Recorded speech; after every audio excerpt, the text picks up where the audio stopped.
Andrew Napolitano here for Judging Freedom. Today is Monday, October 9th, 2023. Colonel Douglas Macgregor joins us now. Colonel, thanks very much for your time. Much appreciated by me, and I know by a very, very large audience that's been waiting to hear from you today with the events that are going on, not only in Ukraine, but of course in Israel and in the Gaza Strip.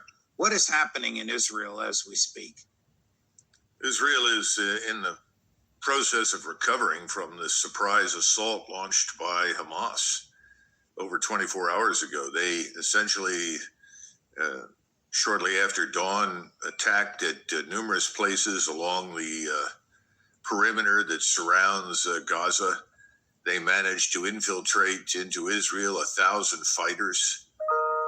They were not expected. The Israelis obviously had nothing in place with which to attack immediately.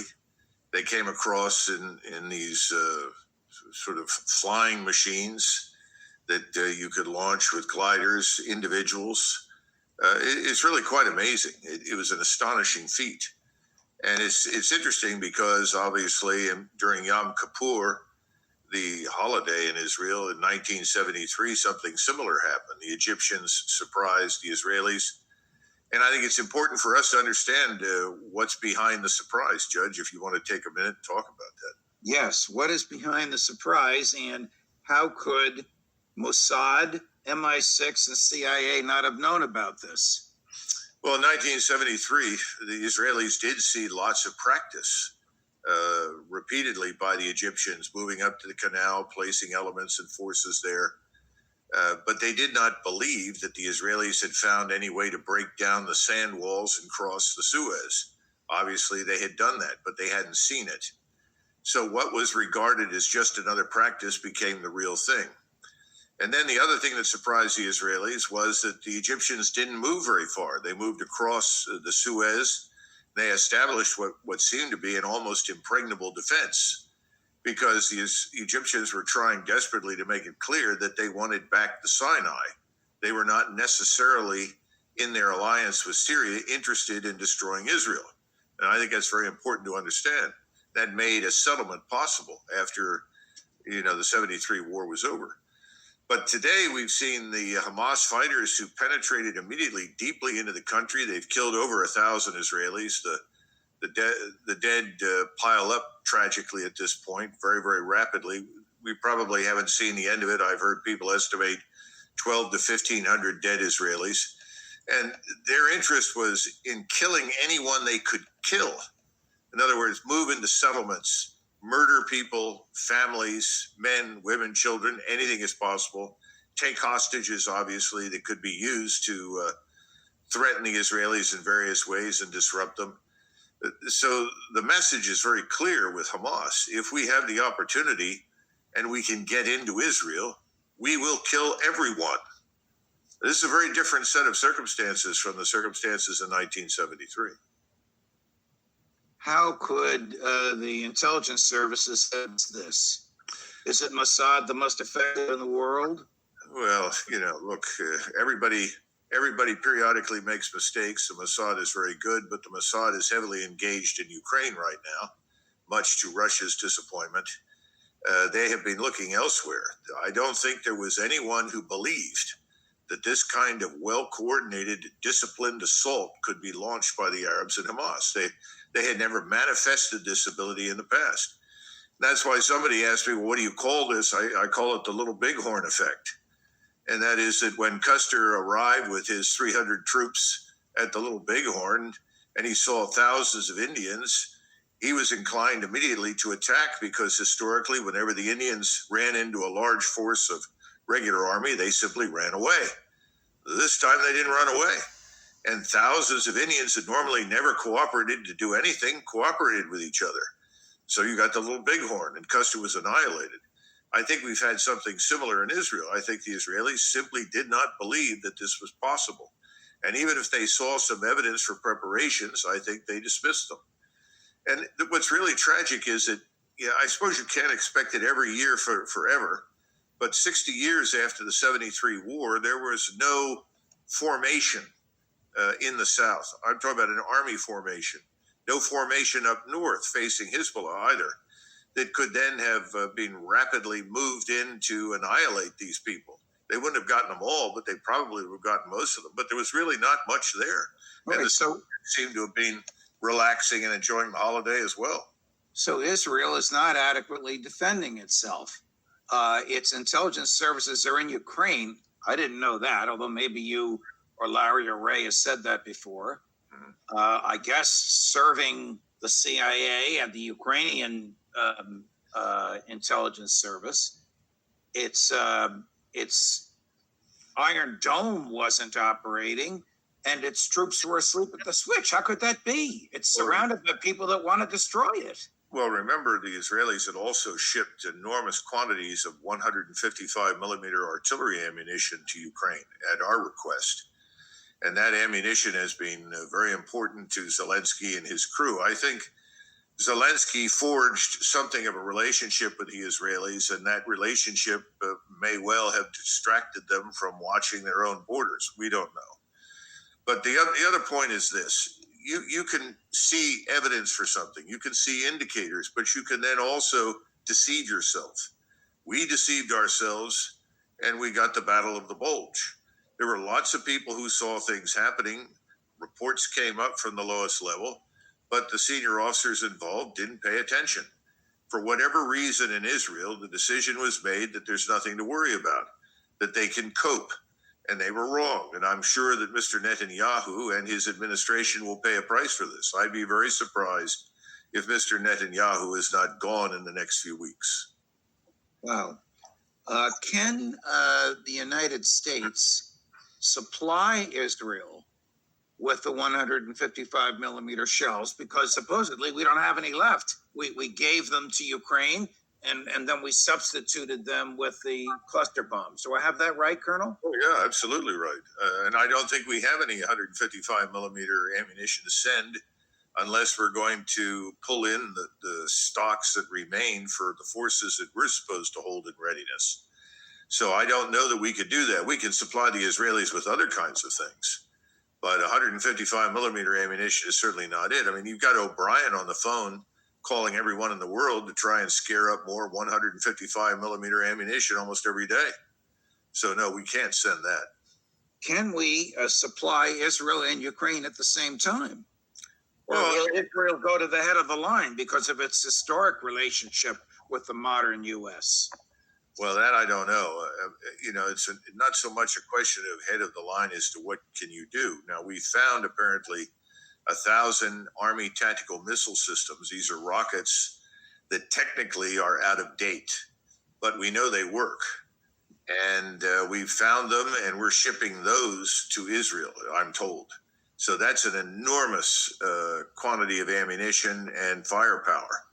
Is that going to change the war and the outcome? No, not at all. But it's going to present the the Ukrainians with the opportunity to attack Russians on Russian soil, which I guess is what they're interested in doing.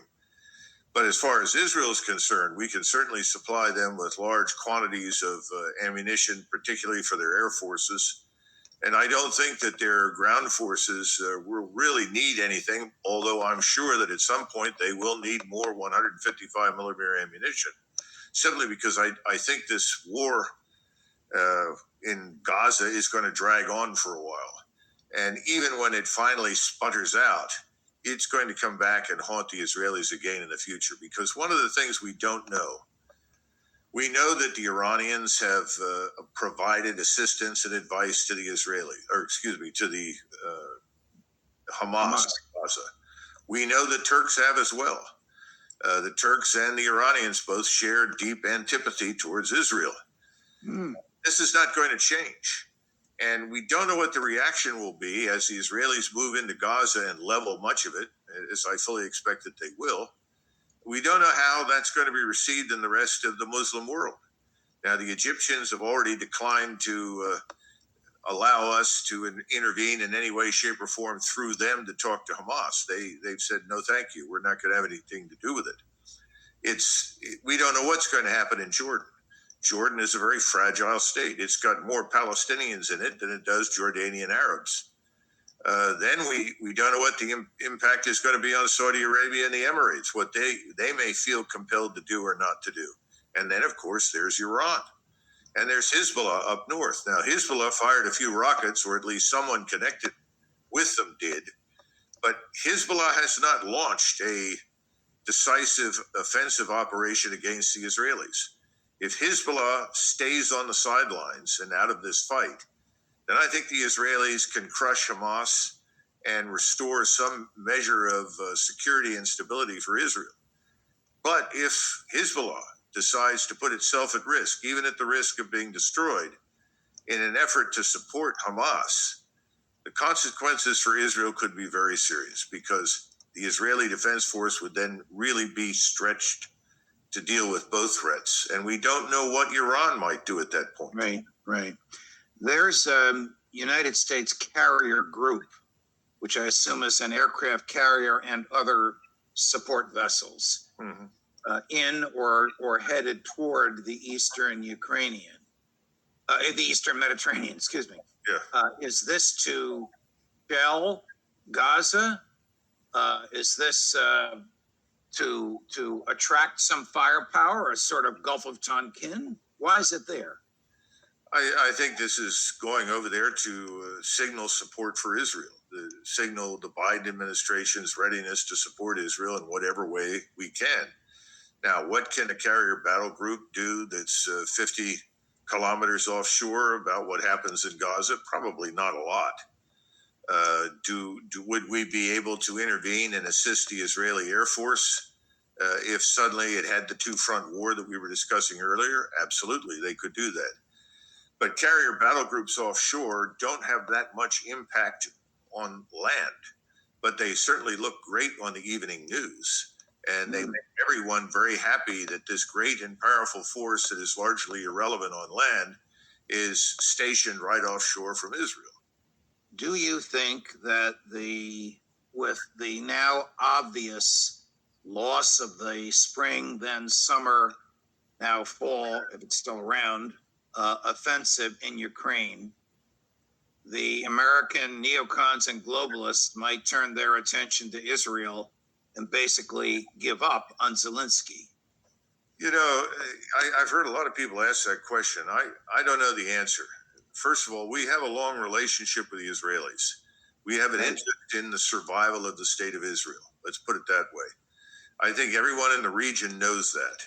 That's important. I think the arrival of the carrier battle group reinforces that. As far as Ukraine is concerned, that's an entirely different animal, because we really can't bring much to bear against the Russians without risking a direct confrontation with them. And let's face it, every time you're involved in a proxy war, where you're trying to hurt someone through someone else, there's always the danger that the proxy war suddenly falls to the wayside and you're in a direct confrontation with the Russians. And that's what I'm worried about at this point, because we've had some very stupid things come out of London as well as Washington about what we will or will not do with the Russians.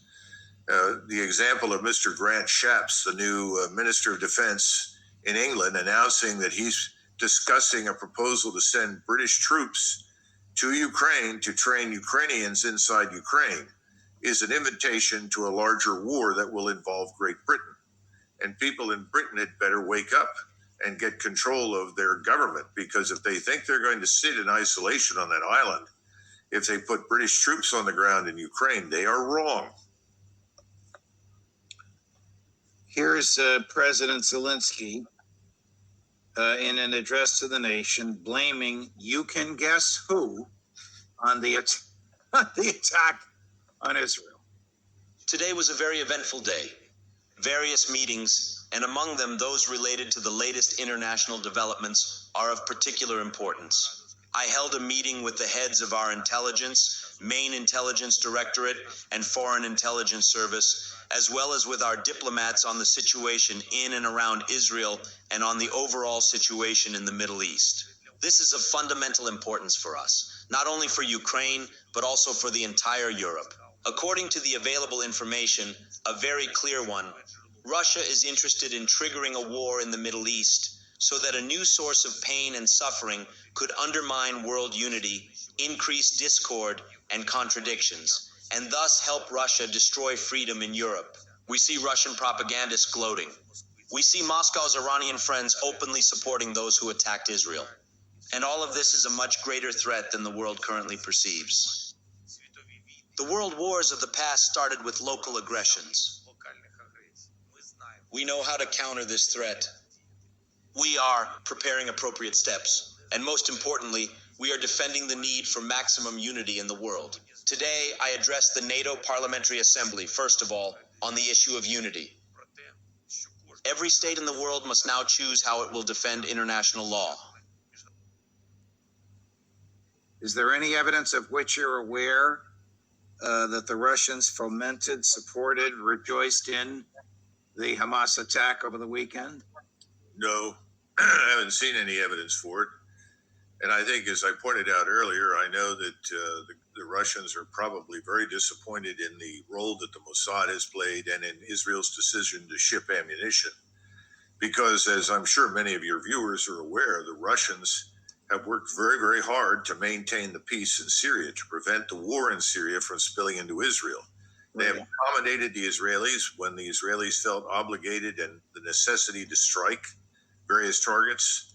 And the Russians had told the Syrians that if they move anything from Iran into the country that could be threatening to Israel, that the Russians would not protect them.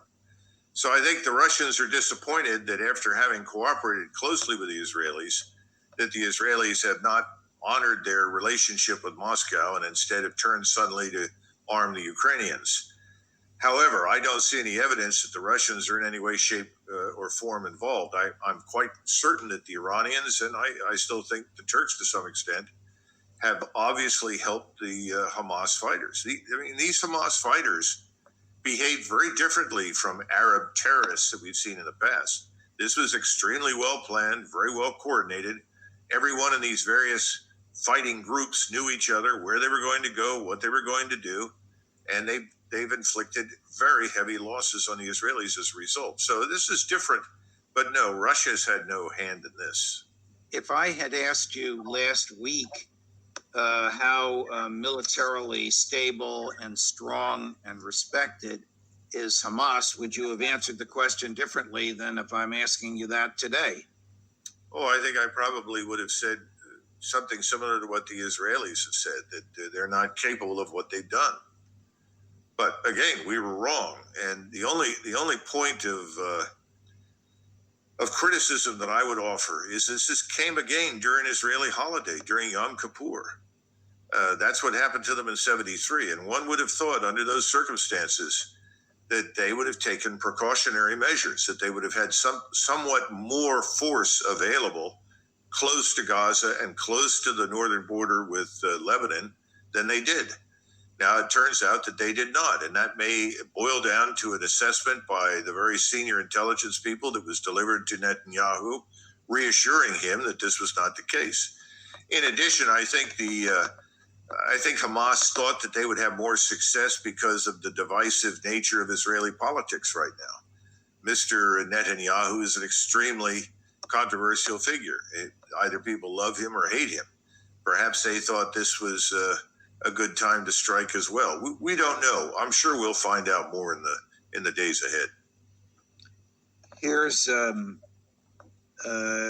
Milley. Actually, before Milley, here's an NBC reporter, an Israeli American, reporting that the Israeli defensive dome, the Iron Dome, wasn't working or wasn't turned on. There is just a state of shock in this country that they could have been caught so off guard. Something else we've been seeing on the road, the truck has moved away now, but we just saw a truck carrying a battery of Israeli Iron Dome missile interceptors. This is this highly sophisticated Israeli air defense system developed with support from the United States. It is the backbone of Israel's defenses. It is what Israel relies on to protect its civilians from this rocket fire from Gaza. But whatever happened in the early hours of this morning, the Iron Dome was not able to stop this barrage. The Israeli military says it was more than 2,000 rockets fired. Inexcusable on the part of the Netanyahu administration that the Iron Dome wasn't working? Well, it's hard to believe that there wasn't something more substantial closer to Gaza than there was. But let's understand something. If you compare Hezbollah to Hamas, Hezbollah has 40,000 rockets and missiles. Think about it. Look at the damage done by just 5,000. Let's assume that the Iron Dome had been there. The Iron Dome is good, but it is not capable of stopping everything. And what you have to expect in modern warfare, whether it is proxy war as we see in Ukraine, or this kind of sort of semi-proxy war in Hamas against Israel, you've got to expect that these rockets and missiles will be fired in such quantity that they can overwhelm any defensive system. You're never going to build a defensive system that's going to knock all of that down anyway. So yeah, I'm sympathetic to the question of why was there nothing operating down there, but at the same time, I think we have unrealistic expectations of these defensive measures. Gary, play both clips of General Milley, who maybe this is the last time we have to deal with him. He's in uniform, so this must have been taped before he left. In the first one, Colonel, he says the counteroffensive is still going on. This is dated October 8th, which is yesterday, but he must have been taped 10 days ago before he left office. The second one will blow you away, saying if Vladimir Putin wins, expect the American military budget, the Defense Department budget, to double in the next year or two. Here he is. The counteroffensive that the Ukrainians are running is still ongoing. The progress, as many people have noted, is slow, but it is steady, and they are making progress on a day-to-day basis. But expelling 200,000 Russian soldiers, no easy task. Very hard, very hard. How long is this going to look like this? A year, 5 years? Well, you can't put a time on it, but it'll be a considerable length of time, and it's going to be long and hard and very bloody. If Ukraine loses and Putin wins, I think you would be certainly increasing, if not doubling, your defense budget in the years ahead, and you will increase the probability of a great power war in the next 10 to 15 years. I think it'd be a very dangerous situation if Putin's allowed to win. I guess he's looking for a job on one of those defense industry boards of directors. Oh, he'll find a home in any number of different so-called think tanks, which we know are really advocacy tanks, funded by people that want perpetual war. I wouldn't worry about that. I think two things are worth noting. First of all, Ukraine as a state, and certainly its armed forces, are now effectively on life support. Ukraine is the 51st state. We're supplying almost everything. We pay their bureaucrats, we pay the armed forces. Of course, a lot of the soldiers aren't being paid properly, but that's because their officers and corrupt individuals in the government are pocketing a lot of that cash, obviously, just as they don't get all of the weapons and ammunition because it's resold and shows up somewhere else. I'm sure we'll find some evidence for that in Hamas before this is over. So Ukraine is effectively on life support. The real question is, what are the Russians going to do? They're sitting in Kupiansk. If they wanted to launch an offensive and immediately seize Kharkov, it could be done within days.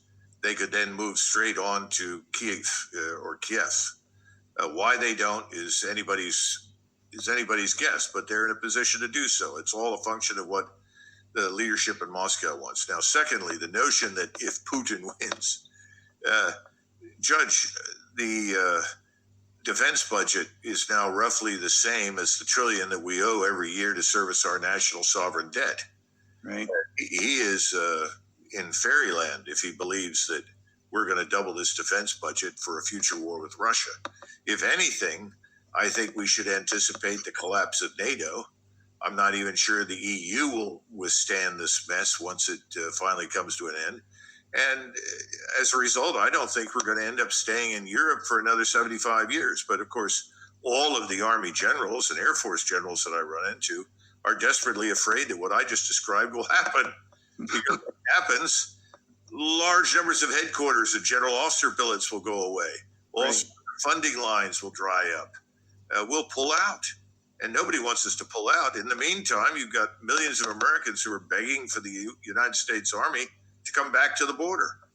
We say that there are roughly 10,000 illegals boarding buses in Panama headed north to the Mexican border every day to join us up here. We have over 7 million that have come into the country.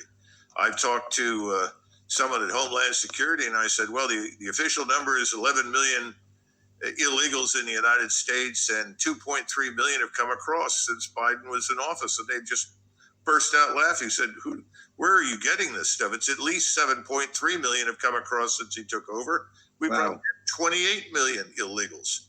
Now, everybody will run around and say, well, that's not verified. That's not what the government says. Well, what's the last time the government told us anything that made any sense or was true? So I think we're in a lot of trouble. And I think he's absolutely off the reservation. He needs to go into therapy. We're not going to do anything remotely like what he described. Colonel Macgregor, thank you very much. Thanks for your time. Thank you for your insight. Okay. Thank you, Judge. Okay.